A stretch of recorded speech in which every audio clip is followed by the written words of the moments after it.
Los adolescentes pueden subir, tienen su clase, ¿sí? Entonces todos los adolescentes, por favor, ya están arriba, muy bien. Los que estamos acá, entonces inclinen su rostro, vamos a orar para recibir la palabra del Señor esta mañana. Padre, te damos gracias por tu presencia en este lugar. Te damos gracias porque sabemos que tú nos vas a hablar, Señor. Te damos gracias porque sabemos que tu palabra, Señor, hoy es ese alimento, ese maná que tú has traído, Señor. Ayúdanos a cenar esta mañana tu palabra con humildad, Señor, con fe, con sencillez de corazón, para que podamos, Dios, ser nutridos, alimentados y provistos en tu palabra en este día, hasta el día que nos llames, Señor, en el nombre de Jesús. Amén y amén. Dele un aplauso al Señor esta mañana. La bienvenida al Espíritu de Dios en este lugar. Anoche tuve un tiempo muy especial con mi hija. Hace mucho tiempo, o tal vez no recuerdo si había tenido un tiempo así de especial con mi hija. Espontáneamente, de manera espontánea, me pude acercar a ella. Resulta que, ¿ya subieron todos los adolescentes? Ya podemos hablar de ellos. Resulta que los adolescentes tienen ese problema que no les gusta que los abracen, no les gusta que se le acerquen. Es un problema cuando tú te acercas y decirles te amo, como que me da cringe, ¿no? Cuando ya te les metes en la habitación y como que quieres, cuando eran bebecitos y uno los apapachaba, como que no me toques, ¿qué te pasa? No, estás muy grande y yo, ya vete. Pero yo estaba buscando durante mucho tiempo la estrategia de Dios. Yo decía, Dios, dame la estrategia, la puerta, la forma de poderme acercar a mi hija que no le dé cringe. O sea, porque yo quiero amarla, yo quiero entenderla, yo quiero tener relación con ella de padre e hija, pero esa adolescencia no me deja.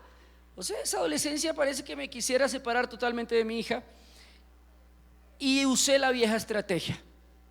No usé la estrategia que nosotros creemos que funciona, porque nosotros creemos que nos les metemos a nuestros hijos en su terreno y allí podemos tener empatía con ella, entonces, o con ellos. Entonces nosotros nos convertimos a ellos. Si por ejemplo mi hija es una emo, entonces yo me meto como un emo y con el pelo así, mira hija, yo también soy emo como tú. O lo que sean nuestros hijos, queremos imitarlos para meternos en su sistema y poder entrar en su corazón, en su vida. Pero resulta que anoche el Señor me mostraba, no, así no funciona. Y yo, pero ¿por qué, Señor? Porque un tiburón no se pesca en el mar, un tiburón se pesca sacándolo del agua. Entonces no puedes meterte en su sistema. ¿Por qué? Porque es como una arena movediza. Por demás ellos ni siquiera saben realmente qué son. Entonces cuando tú le preguntas a tu hijo, ¿cuál es tu estilo? Cuéntame, hija, ¿cuál es tu estilo hoy? Ella te va a decir, soy hardcore, punk, aesthetic, stretch. ¿Qué son todas esas cosas? Te estoy hablando de los adolescentes de hoy en día, ¿no? Son un montón de conceptos complejos que ni ellos mismos tienen claridad de cuál es su identidad. Cuando tratamos de meternos en ese universo, ¿sí? Es como si nos metiéramos en arena movediza, ¿sí? Vamos a perder siempre, vamos a perder porque ellos tampoco saben realmente cuál es su identidad. Pero hay una identidad que nunca falla, la vieja confiable, y no es la correa. Aunque esa tampoco falla, pero de eso hablamos en otra prédica. No es la correa, es el amor. Sino que nosotros a veces como padre, como no recibimos muchas veces, por ejemplo, yo en mi casa, 4 varones, nunca nos dijimos te amo, porque era como medio gay, ¿no? Entonces decirle entre 4 varones, te amo. ¿Te amo qué? Se le dice a la novia, a la mamá, aquí no, te amo ni que 8 cuartos, deme un puño en la espalda y vámonos. Eso fue una familia de 4 varones, 5 con mi papá. No salió un te amo para mí. Ese lenguaje no es fácil de expresarlo a veces con mi hija, pero el Señor me ha dado esa sensibilidad, el Señor me ha llenado de ese amor especial. Y anoche me la metí a mi hija, con amor, con mucho amor, y empecé a consentirla como consintiendo un gatico, ¿no? No me vaya a arañar, despacito, con cuidado, sí. Y la gatica hacía ya, yo me alejaba un poco y volvía y me acercaba, y un poco y me acercaba. El caso es que terminamos hablando casi 3 horas y media, ella aquí en mis brazos, recordando toda su vida desde que tenía 2 años hasta la actualidad. Le conté el cuento más largo de toda su vida. Y ya cuando yo me quería ir a acostarme en la cama con mi esposa, no papi, no te vayas, quédate conmigo. Y me abrazaba y trasnoché, evidentemente. Sin embargo, fue para mí de verdad tan gratificante estar todo ese tiempo con mi hija. Quería que el tiempo se detuviera porque sentía esa conexión de padre. No sé si los padres estén entendiendo esto mejor que los que no son padres, pero nosotros sabemos que esa conexión para nosotros es necesaria. Es importante sentirnos como padres. Para nosotros es sentirnos vivos, sentirnos importantes, igual para la madre. Pero cuando un hijo nos niega eso, nos sentimos como que, ay, entonces ¿para qué lo tuve? Entonces ¿para qué le pago el colegio? Entonces ¿para qué me esfuerzo si no me puedo sentir padre en esos momentos? Sin embargo, anoche fue una experiencia maravillosa. Y mientras pasábamos ese tiempo con mi hija, estábamos mirando así a la noche y hablando y recordando y riéndonos, y yo le contaba mi historia, ella me contaba su historia. Fue de verdad un momento muy, muy, muy especial que no recuerdo antes haberlo vivido. De hecho, no recuerdo antes nunca en la vida haber hablado 3 horas con mi hija. Eso, hablar 15 minutos a veces con nuestros hijos es un desafío. 3 horas hablando con ella, compartiendo.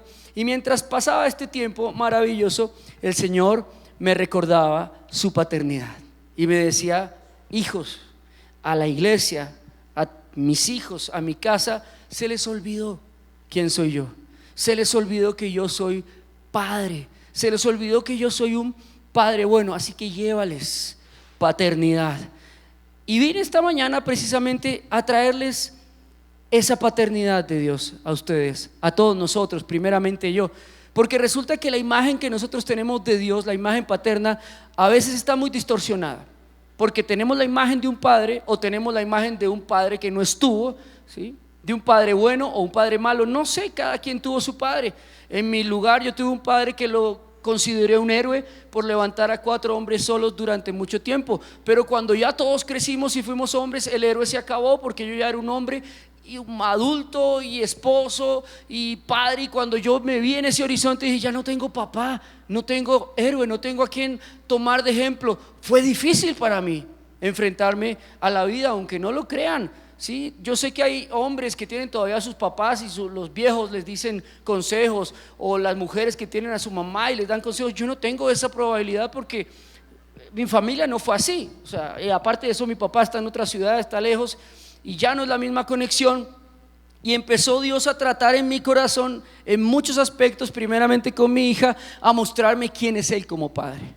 Hoy quiero que tú te des cuenta que Dios como padre no es muchas cosas que tú aseguras que Dios es como padre. Por ejemplo, nosotros tenemos la imagen de un padre castigador. Te aseguro que todos tienen la imagen de un papá que castiga, la imagen del Dios Jehová del Antiguo Testamento. Pero te quiero dar una buena nueva: Dios no puede castigar a nadie en este tiempo. Dios Padre está impedido totalmente, legalmente, por la Escritura, de castigarte a ti o a mí. Te voy a explicar por qué. Porque el castigo de Dios que debería caer sobre nosotros, sobre la humanidad, sobre la iglesia, sobre sus hijos, Dios decidió que cayera sobre Jesús. Todo el castigo, los latigazos que nosotros merecíamos, lo recibió Jesús. La humillación que nosotros merecíamos, la recibió Jesús. La cruz que nosotros deberíamos cargar, la cargó Jesús. Por eso Él es el Cordero de Dios, y por eso nosotros en Cristo ya somos libres, ya no somos esclavos, ya no estamos bajo juicio ni bajo castigo. Dice la palabra claramente: no existe, no hay ninguna condenación para los que están en Cristo Jesús. Y entonces, ¿por qué, pastor, yo siento que a veces Dios está tratando conmigo, me está castigando, me mandó una enfermedad, me mandó una suegra? ¿Por qué, Señor, siento a veces que eso pasa? No es Dios, no es Dios. Dios se retiró de ese camino del juicio. Dios se retiró de ese camino de la condenación del hombre. Padre, papá, Dios no está en esa línea de trabajo. Esa línea de trabajo fue pagada, fue consumada, fue cancelada en la cruz del Calvario, amados. No hay condenación. No hay condenación para los que estamos en Cristo. Entonces, ¿por qué me pasa lo que me pasa? ¿Por qué siento que Dios me está castigando? Porque Dios no se puede negar a su palabra. Y dentro de la ley universal natural, Dios puso la ley de la siembra y la cosecha. De tal manera que lo que te está pasando, que tú sientes que es una disciplina terrible de Dios, no es otra cosa que las consecuencias de tus decisiones. En cualquier medida y en cualquier dimensión siempre es consecuencias de algo que se sembró, de algo que en algún momento hicimos mal o nuestros padres hicieron mal y lo recogimos nosotros lastimosamente, pero siempre es consecuencia de nuestros actos, de lo que sembramos, y Dios se aparta de ahí. Dios dice: yo no puedo meterme en las consecuencias de tus decisiones porque me estaría negando a mi palabra y me estaría negando al sistema de siembra y cosecha que yo mismo creé. El universo está creado bajo ese sistema. Está recibiendo la consecuencia de lo que decidiste. Eso se llama disciplina de Dios. ¿Por qué se llama disciplina de Dios? Porque Dios, aunque no está en la condenación, aunque no está en un juicio, y no hay un juicio preparado para ti para que obedezcas, no existe eso. Papá no hace eso, no está trabajando en eso. Sí existe la disciplina de nuestras decisiones. Entonces, la misma vida, podrías decir, la vida me está disciplinando. No está mal decirlo. No metas a Dios en ese problema, porque Dios es bueno, el Padre es en todo bueno. Dios no puede hacer nada malo, de hecho, dice la palabra. Dios no puede en este momento legalmente, bíblicamente, tocar a la iglesia, condenar a la iglesia, juzgar a la iglesia, acabar la iglesia. No lo puede hacer, porque si no, el mismo Padre invalidaría la cruz de Jesús. Entonces, ¿qué estamos viviendo? ¿Por qué estás metido en lo que estás metido? ¿Sí? Por tus decisiones. Y en esas decisiones, que es lo maravilloso del Padre, hoy vamos a eliminar el Padre castigador definitivamente. En esas decisiones, ¿qué hace Dios? Dios es un Padre misericordioso, es un Padre bueno, es un Padre compasivo y tierno, que en esas consecuencias y en esas malas decisiones aún te acompaña. Y Dios no te está esperando afuera de la taberna para condenarte y hacerte que un carro te atropelle. Dios te está esperando afuera de la taberna para llevarte a tu casa, para que te arrepientas, para consolarte y para perdonarte. Está esperando el momento que reacciones para extenderte su mano de amor. Dios no te está esperando afuera del pecado para destruirte y condenarte. Eso lo hace el diablo. Dios está esperando que tú salgas de ahí para decirte: hijo mío, aún hay esperanza, aún te estoy esperando, vuelve a mí, la sangre de Jesús tiene poder. Jamás, jamás el Padre condenará. Y eliminamos la imagen de un Dios castigador, cancelémosla inmediatamente. No existe, escrituralmente ya existió y fue antes de Jesús, y fue necesaria en ese entonces, porque la sangre del Hijo no había redimido a la iglesia, a la humanidad. Pero también vemos otro estilo de Dios que está igual ligado a un refrán muy coloquial de nosotros, que es ese: Dios no castiga ni con palo ni con rejo. ¿Cuántas veces hemos dicho eso, no? Yo recuerdo que yo lo dije una vez y después me arrepentí de mis palabras cuando pasó algo con un presidente en Latinoamérica. Y dice: mira, ahí está, Dios no castiga ni con palo ni con rejo. Yo: no, pero ese no es Dios. Hasta uno ya viejo como pastor y teniendo relación con el Señor se le olvida y pierde uno esa identidad de padre por andar metido en las labores de la casa del Padre, pero no metido con el Padre.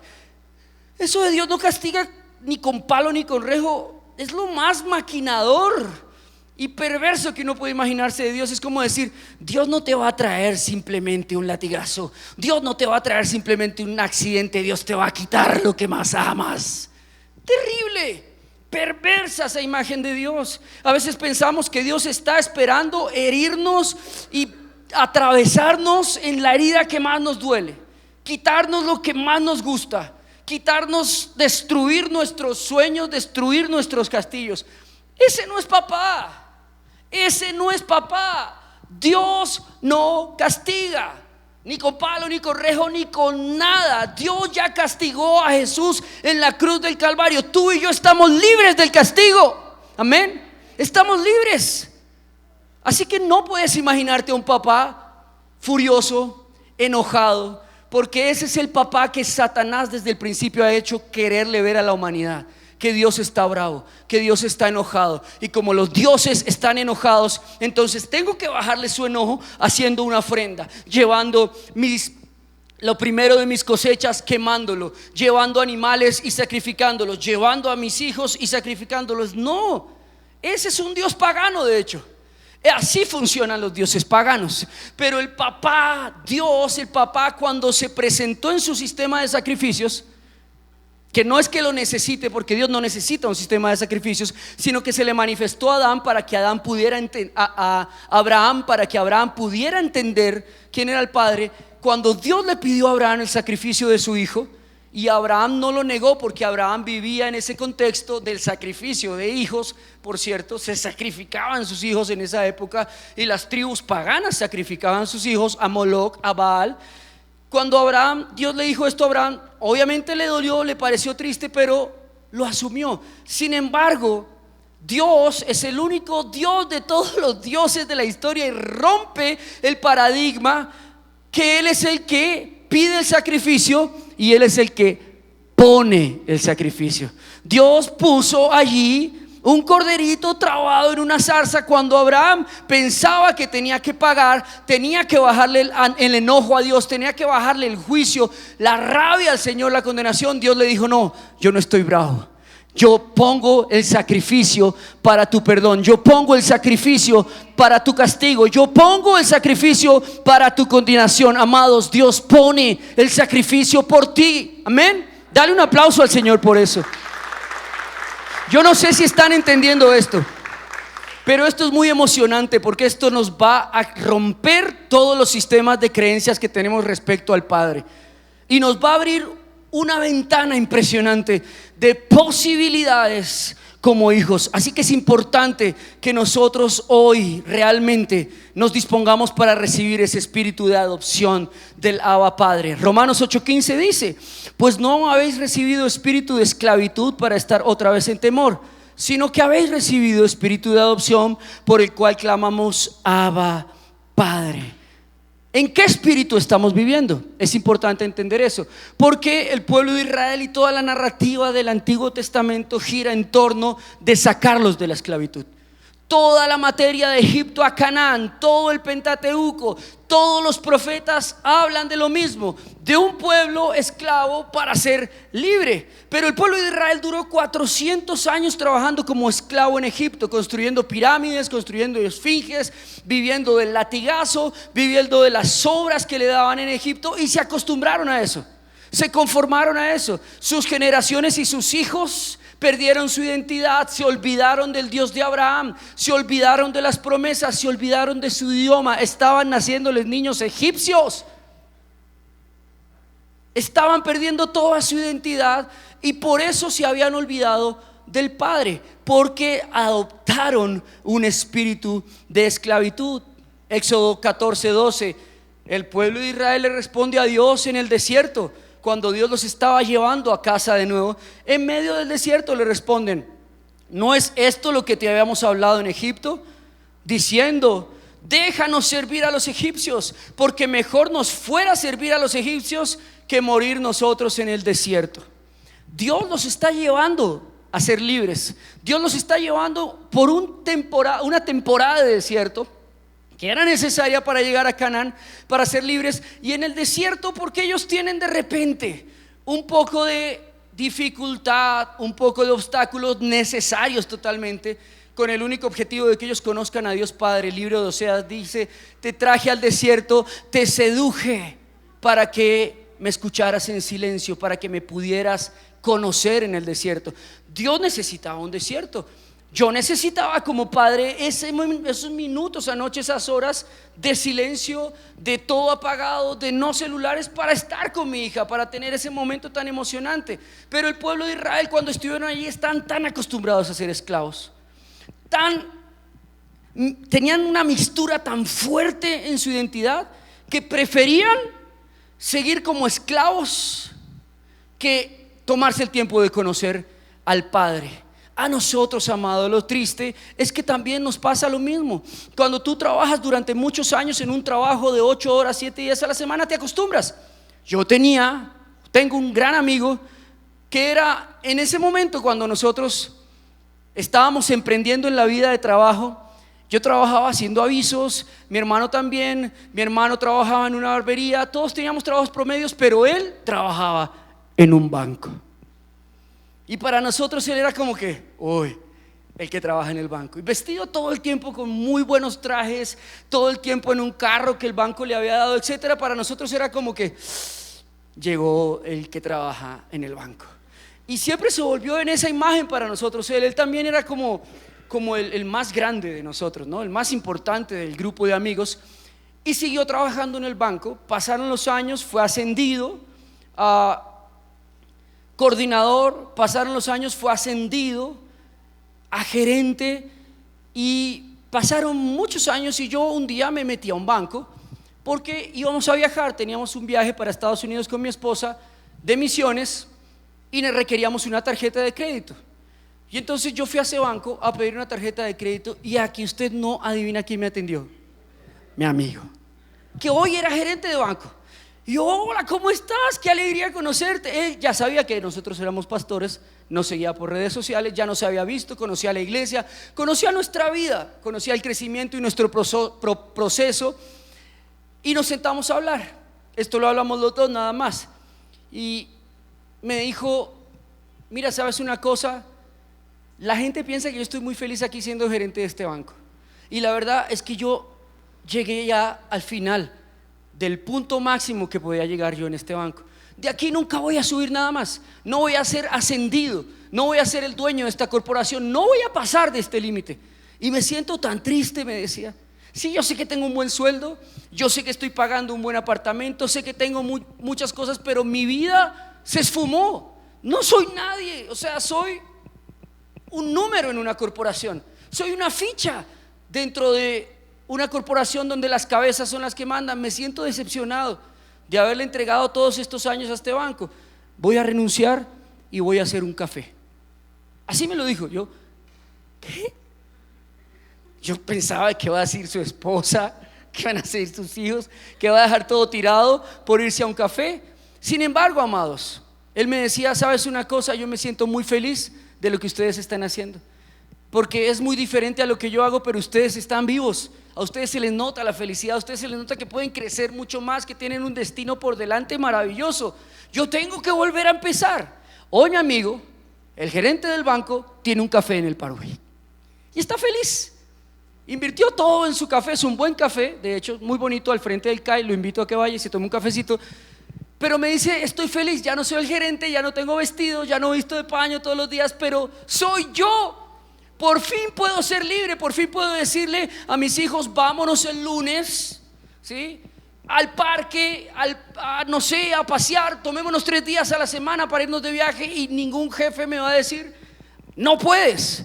Y con esto no estoy diciendo que esté mal pasar una temporada en la que nosotros seamos siervos, en la que nosotros sirvamos a nuestros jefes y a nuestros superiores. Está perfecto, porque nadie puede llegar a ser un buen líder si no ha sido un buen siervo. Nadie puede llegar a ser un buen primero si no ha sido un buen segundo. Pero es un proceso en la vida. Egipto es un proceso temporal en la vida. Egipto es un aprendizaje para llegar a Canaán. No nos podemos quedar con el espíritu de esclavitud de Egipto, porque Dios quiere que seas independiente. Dios quiere que seas el dueño de tus horas, de tu tiempo. Dios quiere que compartas tiempo con tus hijos. Dios quiere que tengas una libertad financiera en la cual tú puedas decidir, en la cual le puedas servir al Señor, en la cual puedas ser padre. Ese es el plan de Dios para tu vida. El plan de Dios, sin lugar a dudas, no es que tú estés esclavo de un trabajo que no te permita servirle a Dios, que no te permita ser padre. Así que ese sería y debe ser el propósito de todo hombre y mujer cristiana: ser libre. Y el Padre quiere que seas libre, pero para ser libre tienes que salir de esa mentalidad de esclavitud. Mira, la posición de esclavo es cambiar. Salir de la posición de esclavo es moverse, definitivamente. Así que tiene que haber movimientos, tienen que haber cambios, tienen que haber pasos. Tenemos que salir de lugares para ser hijos, definitivamente. Yo recuerdo que cuando con mi esposa empezamos a hacer este desafío, porque yo duré casi 17 años trabajando de empleado, de 8 a 8, de sábado, de lunes a sábado, sin parar, sin tregua. Y era un buen empleado y me amaban en mi trabajo porque efectivamente era una buena ficha. Mi esposa exactamente, yo la conocí también trabajando en una agencia de 8 de la mañana a 1 de la madrugada. Recuerdo muchas veces que yo tenía que ir a recoger al trabajo a la 1, 2 de la madrugada. Llegué a recogerla y decíamos: ¿y a qué horas vamos a ser pareja? Yo ya parece que ni te conozco, te conoce mejor en tu trabajo que yo en la casa. Y el Señor nos exhortaba y nos llamaba, nos decía: ya es tiempo que se arriesguen, ya es tiempo de que empiecen a vivir como hijos. Hasta que un día tomamos la decisión, por circunstancias fuertes de la vida, de renunciar. Yo le renuncié a mi jefe, mi esposa renunció a su trabajo y nos fuimos a la casa. Nos llamaban a decirnos de qué van a vivir. ¿De qué van a vivir? Sin embargo, nosotros teníamos la fe de que Dios, si nos había mandado a ser hijos, nos iba a proveer como Padre. Y pasamos realmente un año de desierto. Podría decir que es el año más difícil de nuestra relación. Un año, yo le llamo el año de huevos con arroz, ¿sí? Un año en el que realmente fue intenso todo, que tuvimos que revestirnos en nuestro matrimonio de tolerancia, de paciencia, porque aunque usted no lo crea, el amor puede sostener un matrimonio, pero un matrimonio sin economía se puede desboronar fácilmente.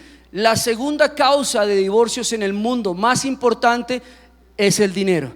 Por economía, tú no sabes cuántas parejas en el mundo se divorcian por una situación, por una crisis, por una quiebra. Así se amen y se prometan amor eterno, esto mueve el piso de la estructura del matrimonio. Así que el amor sí, obviamente es fundamental, pero el amor hace que nosotros proveamos. El amor nos da recursos. El amor verdadero y el amor del Padre nunca permitirá que nos falte nada. Nosotros necesitábamos conocer ese amor. Y pasamos un año duro, un año. Yo decía: este es el desierto, vamos por el desierto. Estamos peregrinando a Canaán. Y yo le decía a mi esposa: tranquila, el Señor provee. Y pasaban los meses, abril, marzo, junio, julio. El Señor proveerá, algo hará el Señor. Lo extraño de esto, quiero decirte, es que el Señor nunca nos abandonó en esa temporada. Siempre tuvimos huevos con arroz. Sí, no solo eso, pues que a mí me gustan mucho los huevos con arroz, ¿no? Pero siempre tuvimos provisión, siempre tuvimos vestido, siempre tuvimos casa, siempre tuvimos todo. Era impresionante. Siempre Dios hacía algo para suplirnos de manera sobrenatural. Entramos a estudiar al seminario para servirle al Señor tiempo completo, y estudiábamos lunes, miércoles, viernes y sábado en el seminario tiempo completo, todas las mañanas. Por las tardes servíamos en la iglesia, los miércoles servíamos en la iglesia, el domingo servíamos en la iglesia, el sábado servíamos todo el día en la iglesia. Estábamos metidos con el Señor 100%, pero todavía no había llegado el Padre. Era como que yo decía: Señor, apagaste tu voz, estoy haciendo lo correcto, ¿qué pasa que no apareces? Hasta que cuando Dios decidió que estábamos ya a puertas de Canaán, Dios hizo un milagro, amados. Dios abrió una puerta para nuestra vida, un trabajo de manera sobrenatural, en el cual decidíamos sobre nuestro tiempo, decidíamos sobre nuestros horarios, y se ganaba increíblemente bien.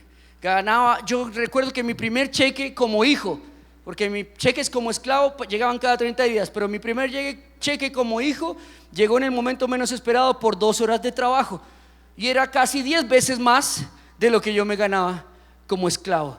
Y entendí, dije: el padre quiere ser padre, el hijo no quiere dejar de ser esclavo. No confía que tal vez el padre necesite ese tiempo, necesite esa autoridad, necesite ese espacio para ser papá. Y a veces nosotros, por estar metidos en Egipto, por empecinarnos en que esa es la forma, esa es la única manera en que Dios me va a bendecir, es la única manera en que podemos salir de esto, y volvernos tan pragmáticos, porque esa mentalidad de esclavitud nos la metieron en la profundidad de nuestra alma, impedimos que Dios sea Padre. Y por eso nos cuesta ser hijos. Ayúdate que yo siempre te ayudaré, ¿no? ¿Sí se han escuchado eso? Es como si yo dijera que el Padre no va a hacer algo hasta que yo le demuestre que necesito que lo haga, o que pague yo un bono para que Él lo haga. ¿Sí? Como el Padre diciendo: dame el 10% y yo hago tu trabajo. Así no funciona tampoco, porque igual estaría invalidada la cruz del Calvario. La Biblia dice que el Señor nos acercó a Él por medio de la gracia. La gracia es un regalo no se cobra, un regalo no se pide de vuelta, un regalo no nos cuesta nada, sino no sería un regalo. Así que si yo tuviera que tener el amor del Padre a cambio de que yo hiciera algo, no sería un amor completo. No sería ese amor de Corintios 13 que dice: es sufrido, todo lo espera, todo lo soporta, no necesita nada a cambio, no hace nada indebido, no busca lo suyo, sino busca lo del todo, lo del otro, todo lo sufre, todo lo espera, todo lo soporta, y lo más maravilloso, nunca dejará de ser. El Padre nunca nos deja de amar, amén. Nunca papá te dejará de amar, amén.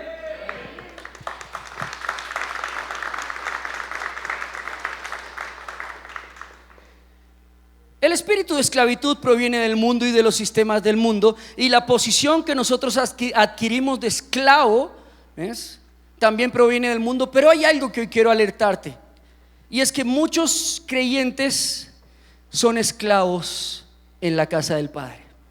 Eso es lo más difícil de todo, porque yo acepto la esclavitud de alguien que no conoce a Dios y digo, bueno, finalmente no lo conoce, es esclavo del mundo, es esclavo del pecado, es esclavo de un sistema.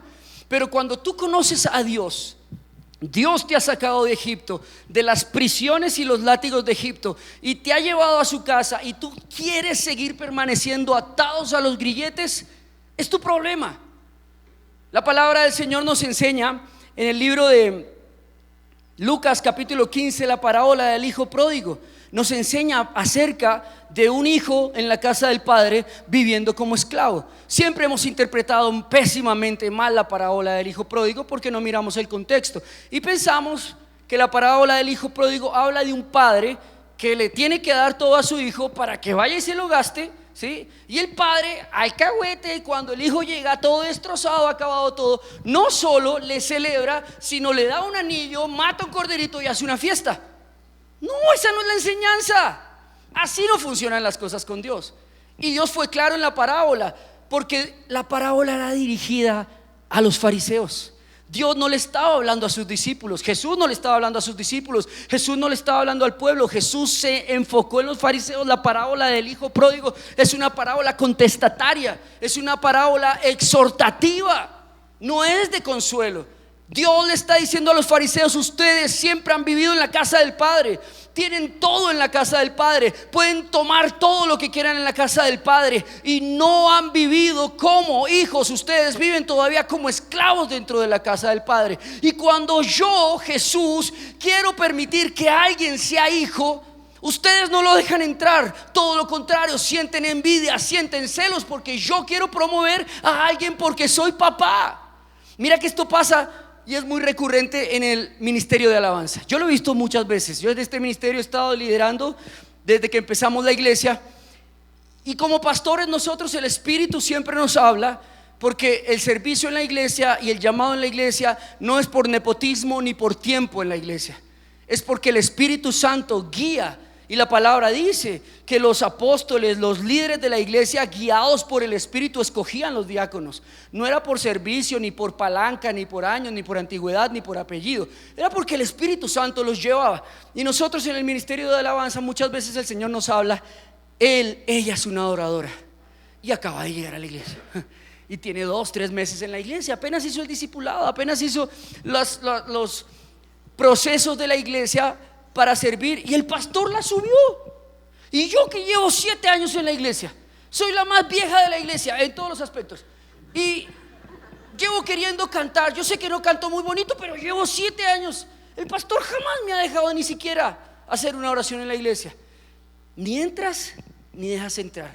Tienes todo en la casa del Padre, tienes toda la provisión, tienes el amor de una iglesia completa, tienes la disposición de toda una familia, tienes todos los recursos, toda la vida nos has tenido, y solamente porque crees que cantas bien y no lo haces, te sientes como un esclavo, te sientes como una esclava. Amados, la parábola del hijo pródigo nos habla de que nosotros podemos estar corriendo el peligro de estar sentados en una iglesia cristiana con nuestros grilletes amarrados a un Egipto. Tengamos cuidado con eso, amados, porque nosotros sí somos siervos. Y a mí me parece curioso cuando dicen: siervo de Dios, bienvenido a la casa, siervo, sierva de Dios. A veces me siento como con unos cuernos así gigantes entrando por la iglesia. Viene el siervo, abran espacio que ya entra el siervo. Y sí, o sea, no está mal ser siervos, porque Jesús dijo, sí, yo no vine a ser servido sino a servir. Es parte de nuestra identidad. Pero ojo con esto: tú no le sirves a Dios porque necesites algo a cambio de Dios. Tú no le sirves a Dios para que Él te perdone. Tú no le sirves a Dios para que Él te prospere. Tú no le sirves a Dios para que Él te sane. Tú le sirves a Dios porque Él es Padre y estás agradecido con tu Padre. Es diferente, amados.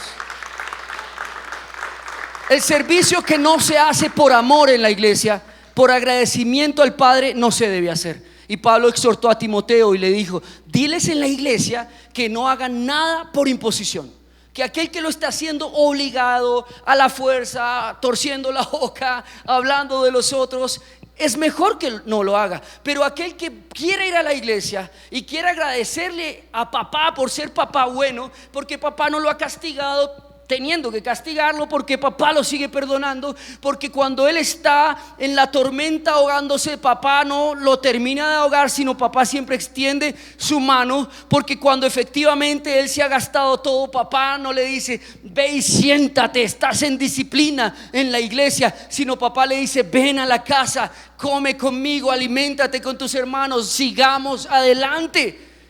Entonces aquel que ha recibido esa clase de amor del papá no puede negarse a hacer el favor con el Padre, no puede negarse a servirse, no puede negarse a darle su vida al Padre. ¿Por qué? Porque el amor del Padre es tan grande, enamora tanto a sus hijos, que nosotros respondemos a Él con servicio, respondemos a Él con esa gratitud. Entonces es un cambio de posición en la iglesia inmediatamente, en el que nosotros sacamos esa mentalidad de siervo, sierva de Dios, de estar sacrificados, de estar pagando un precio, de estar pagando una tormenta en la iglesia, el precio de la unción, el precio del llamado, el precio es correcto. ¿Qué precio? Ya lo pagó Jesús hace 2023 años en la cruz del Calvario.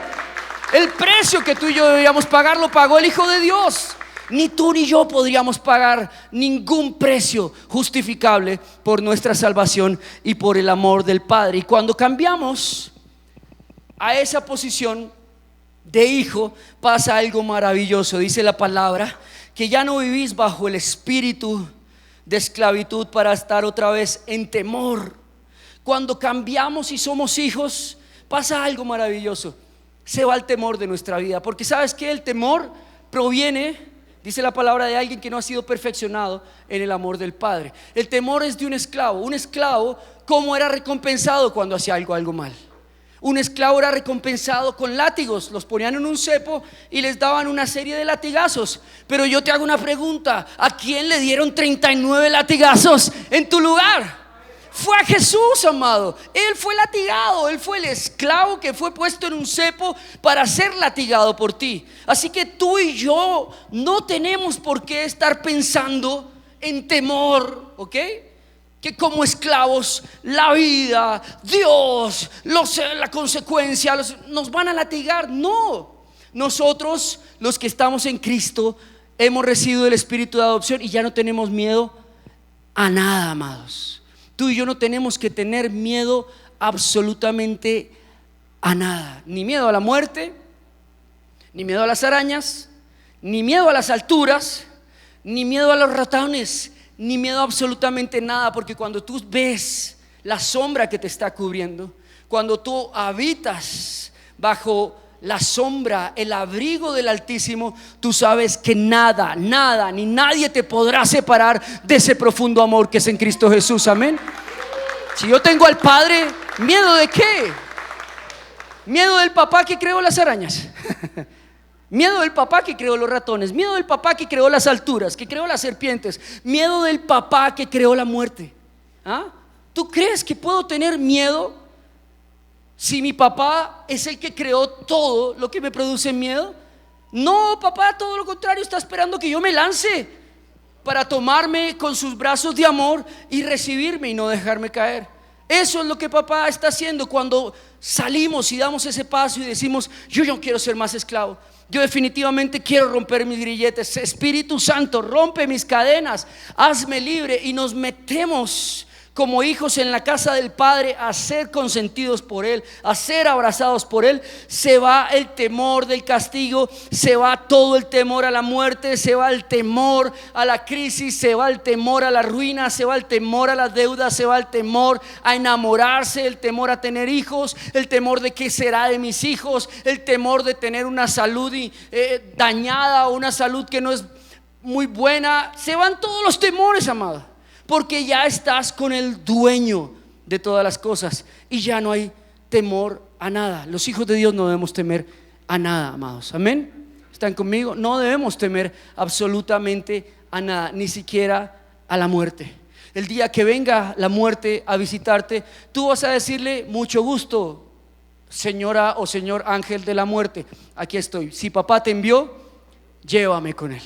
Bienvenida, bienvenido espíritu, llévame con el Señor a casa. Amén. Para eso es la muerte para los hijos, es la transformación y el retorno a la casa del Padre, donde estaremos eternamente con Él. Pero pastor, entonces, ¿cómo hacemos para salir de esto? Porque es difícil cambiar 15 años de mentalidad de empleado, es difícil cambiar 20 años de mentalidad de esclavo. Es difícil salir de ese término de esclavitud y creer que uno es como un niño, que un padre invisible nos va a dar todo porque sí. Claro, parece ilógico, parece irracional, pero es la verdad más bíblica que existe. Dijo Jesús: si no os hacéis como niños, nunca podréis entrar al reino de los cielos. Y Jesús no se refería a hacerse como niños en la forma de vestir, en la forma de hablar, en nuestra forma de pensar. Dios se refería a hacernos como niños en la forma de reconocerlo a Él como Padre. No un niño adolescente, ¿ok? No te recomiendo que seas un niño adolescente de Dios, ¿sí? No un niño grande, porque hay niños de 40 en la iglesia, ¿no? Hay niños que todavía son de 40 en la iglesia y son los niños de Dios. No, un niño pequeño, un niño que no le dice a Dios papá, un niño que no le dice a Dios Señor, un niño que no le dice a Dios Altísimo, sino un niño que tiene el corazón, la inocencia y el enamoramiento y la confianza de decirle a su Dios: Abba, Abba, papito, papito. Abba es considerada en el idioma judío la expresión más grande que se le puede dar de amor a un padre, pero es una expresión de confianza que solo la puede dar un hijo. No la puede nombrar otra persona, solo un hijo, y solo la puede recibir un padre. Y en el español castizo nosotros decimos papito, pero es mucho más que papito. Abba es mucho más que papito. Abba representa: estoy en tus manos. Abba representa: tú eres el que responde por mí. Abba representa: tú me cubres, tú me proteges, tú me provees, tú restauras mi vida, tú sanas mi corazón, tú sanas mis heridas, tú eres mi médico, tú eres mi proveedor, tú eres mi sanador, tú eres mi torre fuerte. Abba, Abba, en ti lo tengo todo. ¿Qué puedo temer si te tengo a ti, Abba? Dice la palabra de Dios, Mateo 13:8: si no os volvéis y os hacéis como niños, no entraréis en el reino de Abba. Así que, amados, un niño no está preocupado por cómo va a comer mañana, ¿o sí? Te aseguro que Sara no me va a preguntar ahorita: papá, ¿y mañana qué vamos a almorzar? ¿Sí hay para el almuerzo? No, Sara almuerza y ya. ¿Dónde está la comida? Aquí está el almuerzo. ¿Sí? Te aseguro que Sara no me está preguntando el año entrante: papá, ¿y cómo será que vas a pagar la matrícula del colegio? No, ya, ¿cuándo entro a estudiar? Tal fecha, listo, yo estoy lista. ¿Sí? Voy a entrar. No se preocupa por eso. Te aseguro que un hijo no está preocupado por lo que va a pasar con el presidente, por lo que va a pasar en el país, por si el cambio climático va a acabar la tierra. No, un hijo, ¿qué está haciendo? Está corriendo en el jardín del parque del papá, está disfrutando con él. Un hijo está pasando su mejor momento con él, está hablando con el padre 3 horas y media recostado sobre su pecho. Un hijo está siendo hijo. El trabajo del hijo es ser hijo y el trabajo del padre es ser padre. No nos neguemos a eso, amados. No te niegues a esa maravillosa bendición de ser como niños, hijos de Dios. Así que hay que cambiar primeramente nuestro pensamiento. Hay que volveos. Por eso Jesús dijo: hay que retroceder un poquito en los años y volver a esos momentos cuando éramos niños indefensos, ¿sí? Cuando éramos niños que no podíamos pagar nada, cuando éramos niños que dependíamos absolutamente de un adulto, pero reconocer que si nuestros padres terrenales no nos iban a dar una piedra, si nosotros les pedimos un pescado, nos iban a dar una serpiente, dice Lucas 11:11, que nuestro Padre Celestial nos va a dar mucho más que eso. Que nuestro Padre Celestial no nos va a dar lo justo, escúchame, no nos va a dar lo que daría un padre. Nuestro Padre Celestial nos va a dar mucho más de lo que puedas creer, de lo que puedas pedir, de lo que puedas entender. Nuestro Padre Celestial nos va a sorprender. Amén. Déjate sorprender por papá. Y eso es cambiar de posición. Hoy la invitación es que por favor cambies esa posición ya de esclavitud, que hagas planes de hijo. ¿Por qué no? ¿Por qué no decirle al padre: Padre, yo quiero el próximo año tener libertad financiera? Soy tu hijo, el pastor me llevó a eso. Él es un loco. Sí, yo soy un hijo. Y puedes pedirle eso al padre, y claro que el padre lo puede hacer. Por supuesto que es el deseo del corazón del padre. Papá, yo quiero que el año entrante mi matrimonio sea estable y vivir en una casa linda y que tú proveas, Señor. El papá quiere hacer eso. Lo que pasa es que nosotros no se lo dejamos hacer. Nosotros no creemos que Él lo pueda hacer. Nosotros no entendemos que ese es el oficio de Dios y es lo que Él ama hacer, y para eso nos creó. Dios puso a sus hijos Adán y Eva en el huerto del Edén con toda la provisión. Dios no puso a Adán y Eva y les dijo: y labren la tierra y siembren semillas y esperen a que den cultivos y abran la arena nuevamente. No, esa fue la condenación del pecado. Por eso empezaron a trabajar la tierra, pero la tierra daba frutos. Ellos no tenían que buscar el fruto, no tenían que buscar el alimento, no tenían que buscar el sustento, nada, porque en el Padre estaba responsabilizado de todo esto. Ese es el espíritu de adopción, amados, y es el espíritu que nosotros necesitamos. Te aseguro que después de esas 3 horas y media de conversación con mi hija cambió. Creo que para ella también fue uno de los momentos más especiales de toda su vida, porque ella se estaba negando por su adolescencia a recibir un amor incondicional de un padre. Nosotros como padres siempre vamos a perdonar a nuestros hijos. ¿Es así o no es así? ¿Sí? Cuando Sara hace algo y me dice: papi, ¿me perdonas? Yo siempre le digo como que: ¿y es que acaso tengo otra opción? ¿Tengo otro camino? Porque si tengo otro camino diferente al perdón, enséñamelo. No, hija, no tengo otro camino. Te tengo que perdonar porque te amo, porque eso hace un padre con un hijo que ama. Lo perdona, le da nuevas oportunidades, lo levanta, lo anima, lo impulsa, lo consiente, le hace rosquitas en el pelo, le dice: te amo, estás conmigo, déjame arrullarte, bendecirte, quererte, consentirte, llevarte de viaje, alimentarte en la casa, déjame servirte en mi mesa, déjame darte de mi vino, de mi pan, déjame ser papá. Y cuando recibimos ese espíritu de adopción, amados, cuando realmente recibimos ese espíritu de adopción, nuestra vida cambia 180 grados. Es un giro completo, porque aquel que es hijo y se comporta como hijo y vive como hijo, tiene una vida en plenitud. Cuando yo recibí el espíritu de adopción, finalmente le obedecimos al Señor y dijimos: Dios, tú nos metes en esta historia de ser pastores, de fundar iglesias, y para mí es bastante increíble. Sea Dios, para mí esto es improbable, no sé cómo vas a hacer, pero si tú eres mi padre y si tú me metiste en esto como hijo, tú harás. Y no me quedó otra salida, porque el espíritu de adopción viene a nuestra vida cuando definitivamente el padre no es simplemente una opción más. Papá no es una opción para ti. Papá es la única salida para ti. Papá es el único camino que tienes. Entonces Dios nos tiene que llevar para recibir ese espíritu de adopción a veces al desierto, a cerrarnos todas las puertas, a permitir que nuestras decisiones nos arrinconen y nos dejen en la posición que papá ya no sea una opción o una decisión de fe, sino sea una necesidad. Entonces, cuando tú recibes el espíritu de adopción, que es ser hijo adoptado, el hijo adoptado, ¿qué tiene? Necesidad, ¿no? ¿Por qué es adoptado?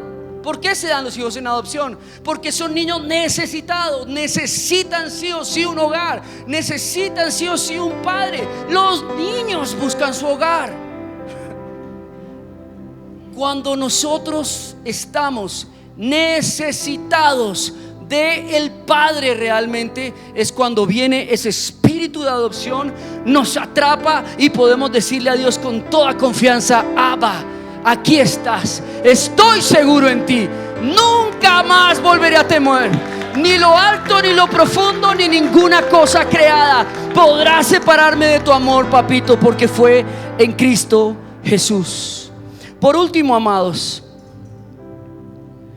todo esto tiene un objetivo, porque muchos también nos quedamos en la utopía de ver a un Dios como Papá Noel, que es el Dios que nos da y nos da y nos da y nos da. Y sí, efectivamente, la palabra nunca dice que Dios no nos va a dar. Todo lo contrario, la palabra invita a pedir y se os dará. Oren y se les hará. Pidan y se les dará. La palabra todo lo contrario nos dice: pidan, pidan. Jesús nos dice: ni siquiera han recibido es porque no han pedido, no porque yo no quiera darles, sino porque no piden. Pidan y se os dará.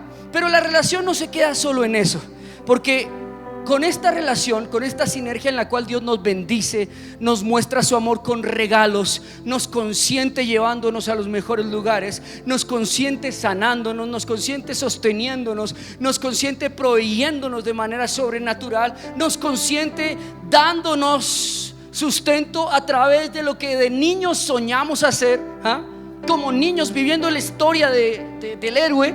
Dios nos sustenta con eso.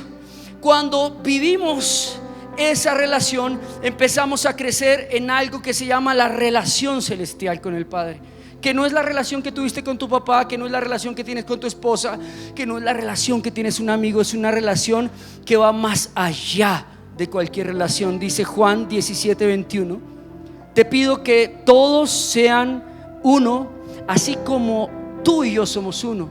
Jesús le oraba al Padre, es decir, como tú estás en mí, Padre, y yo estoy en ti, que ellos estén en nosotros, para que el mundo crea que tú me enviaste. Lo que Jesús, el Padre y el Espíritu Santo quieren es que tú tengas una relación tan estrecha con Abba, tan pegadito al papá, tan dependiente de él, dependiente absolutamente, tan necesitado de Dios, que al final seamos uno con él, que al final no haya esa separación, que al final no exista ese amén y le digamos: papá, me voy a estudiar, amén; papá, me voy a trabajar, amén. Porque el amén del cristiano, en lugar de parecer un así sea, parece un hasta luego, un hasta pronto. Pero Dios no quiere que tú le digas hasta pronto, hasta luego. Dios quiere que te vayas con él. Papá quiere ir contigo a todos los lugares. Papá quiere acompañarte en todo lugar donde tú pisas, en todo lugar donde tú vas. Papá quiere estar en toda situación. Papá es omnipresente, omnisciente y omnipotente. Papá puede estar en todos los lugares al mismo tiempo. Papá no quiere despedirse.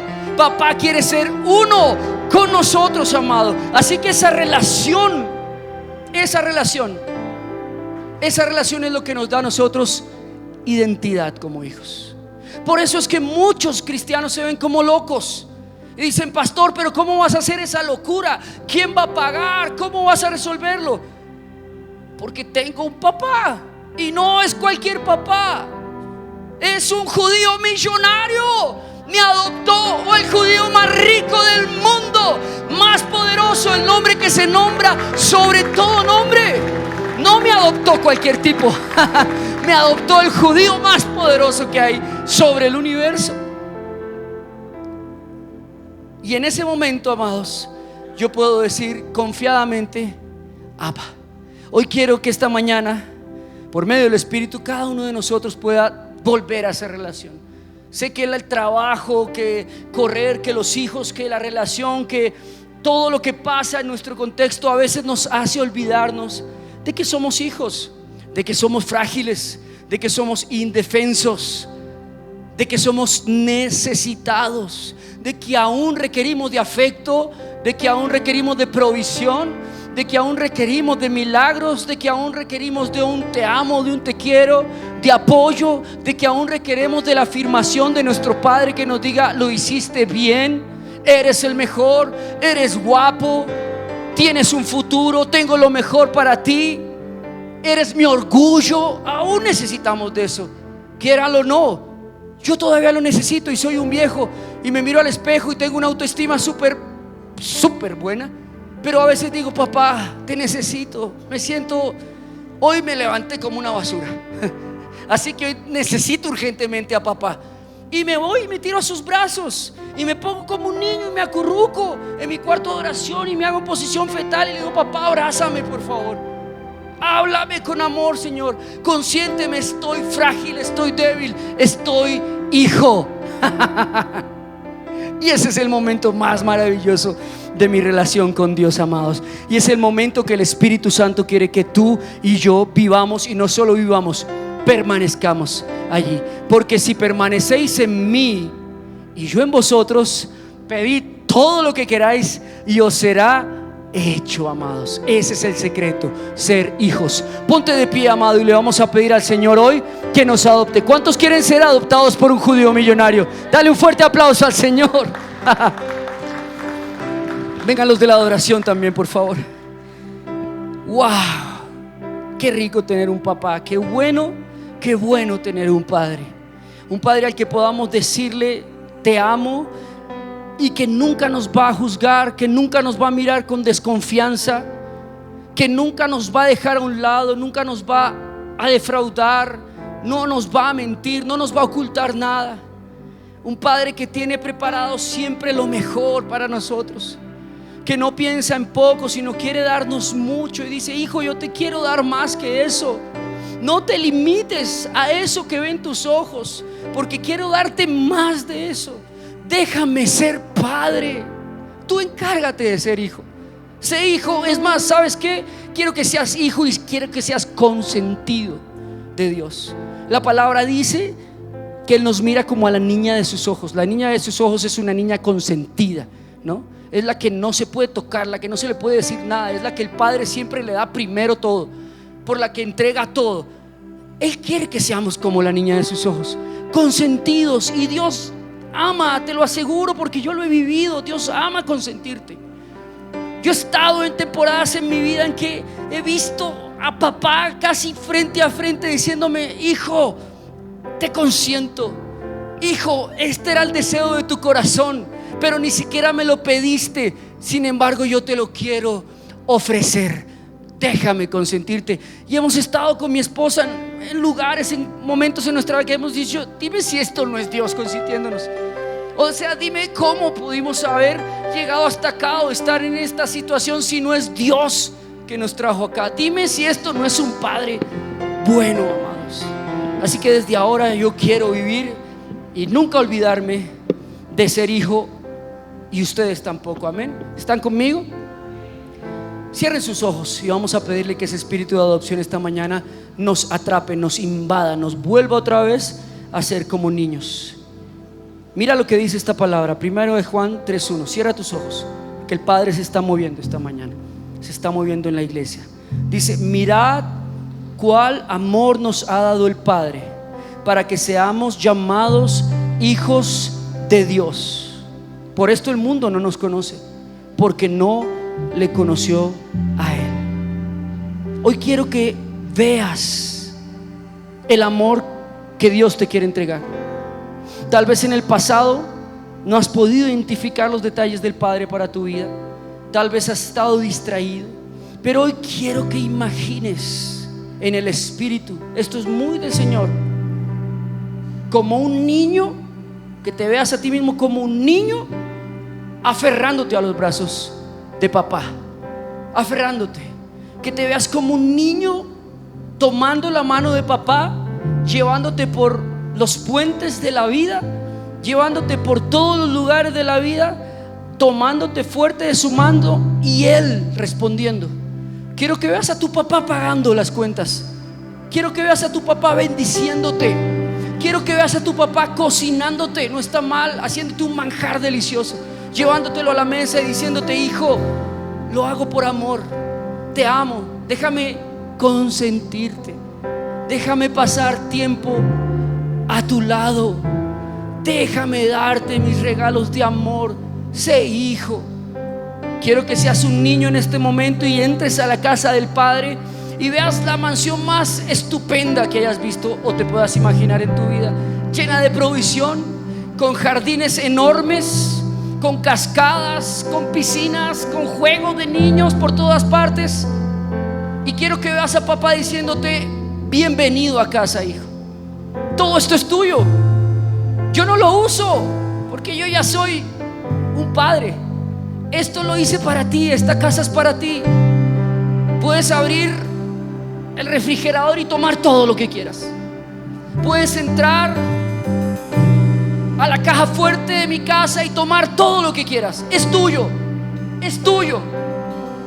Puedes vestirte con mis trajes si quieres, pero también tengo un armario lleno de vestidos para ti, los más hermosos. Nunca te faltarán. Puedes ponerte uno si quieres a diario. Y si necesitas cambiarlo y arrojarlo, arrójalo, no importa. En mi casa nunca hay escasez, nunca hay necesidad, nunca faltará en mi casa. Y quiero que como ese hijo hoy tú lo aceptes y digas: Señor, yo hoy acepto esa entrada a tu casa. Hoy recibo esa adopción. Hoy recibo ese regalo maravilloso de que tú vas a suplir, de que tú vas a hacer, de que tú me vas a consentir, Señor, de que tú no me estás rechazando, ni me estás echando de la casa, ni me estás culpando, Señor. Yo no entiendo por qué, papá, vuelves y me recibes. De verdad no entiendo por qué otra vez me abres la puerta. Para mí es incomprensible. Pero ayúdame, Señor, a que simplemente lo acepte y yo entre y pase por esa puerta y entre a mi verdadero hogar, mi verdadera casa. Me ponga los trajes, papá, que tú has comprado para mí, los vestidos que tú has comprado para mí, papá. Que yo entre a esa habitación fabulosa que tiene mi identidad, que huele a ti y a mí, Señor, y que yo lo disfrute, Padre, que yo lo pueda disfrutar. Hoy abre tus brazos si quieres y deja que papá te abrace. Este es un momento espiritual, es una reconciliación con el Señor, pero no con el Señor como siervos, sino el Señor como hijos. Hijito, te he estado esperando tanto tiempo. No sabes cuánto deseaba este momento, dice papá. Deseaba que estuvieras en mis brazos. Deseaba que vinieras un momento y disfrutaras de lo que creé para ti, de lo que con amor diseñé para ti. Deseaba que descansaras, hijo, porque llevabas corriendo años sin descansar ni un día. Y tenía preparada esta recámara para ti, esta hermosa cama para que reposaras y me dejaras contarte un cuento, hijo. Te acostaras escuchando mi voz, narrándote un cuento de esas historias que nosotros hemos vivido, de esas historias de amor que hemos contado. Deseaba, hijo, que me dejaras ser padre, que me dejaras entrar a la habitación de tu corazón. No sabes, hijo, cuánto más anhelaba esto, aún más que tú, dice papá. Deseaba tanto estar contigo que incluso envié a mi hijo unigénito, al principal de todos mis hijos, a morir para que tú vinieras a casa. Te deseaba tanto, te extrañaba tanto y te anhelaba tanto que incluso permití que tu hermano mayor se sacrificara para que tú volvieras a casa. Déjame ser papá, dice hoy Abba. Déjame ser papá, déjame ser papito. Hoy recibe el abrazo del Padre allí donde estás. Recíbelo, siente cómo los brazos poderosos de Dios en este momento te abrazan. En este momento, cierra tus ojos, no te pierdas este momento, porque el Espíritu Santo está acá y sus brazos de amor están tomándote con fuerza, pero con ternura, diciéndote: hija, hijo, aquí estoy. Gracias por volver. Bienvenido a casa, bienvenida a casa. Ya, tranquila, no va a pasar nada, no va a faltar nada. Voy a suplir todo, hijo.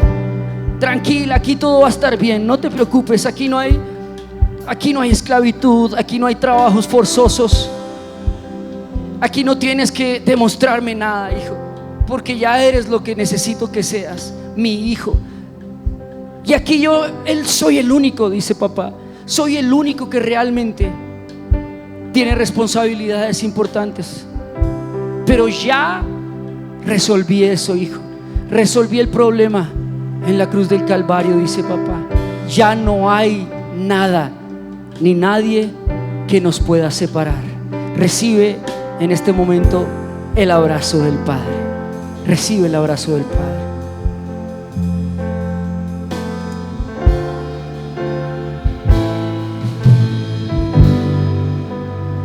Soy tu hijo, Abba Padre, tú eres suficiente.